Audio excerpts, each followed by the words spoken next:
Hello artists! Today we're going to learn about a silly, surprising, and creative game called Exquisite Consequences.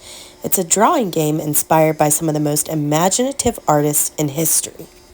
What is Exquisite Consequences? Well, it's a group drawing game where each artist draws a part of a character without seeing the other's parts.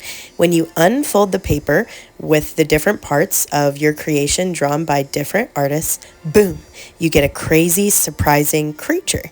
This game is all about using your imagination, being playful, and letting go of control.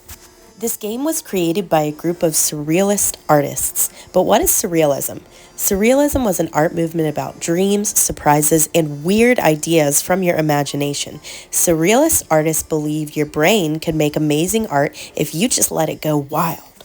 It sounds pretty insane, right? Well, where did it all begin?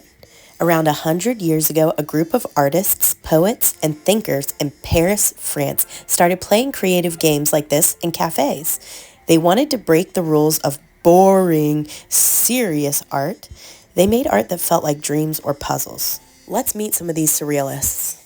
First up is my favorite surrealist, Salvador Dalí, the mustache magician. He was one of the most famous surrealists ever. He painted melting clocks and dream worlds that looked real but weren't.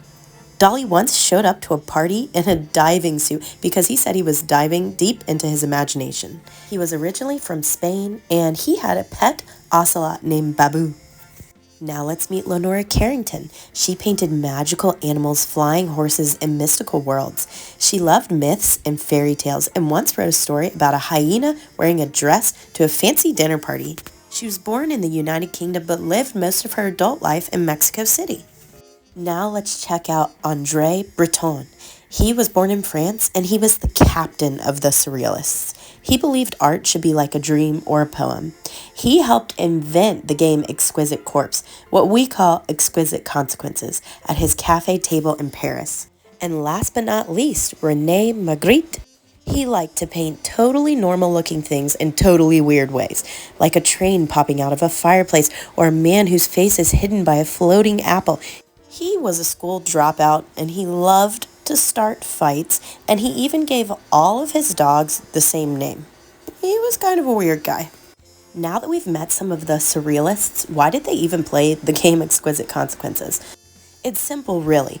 They wanted to surprise themselves. They believed if you don't plan your art too much, your imagination can take you to magical places you never expected. And now it's your turn. Let's play.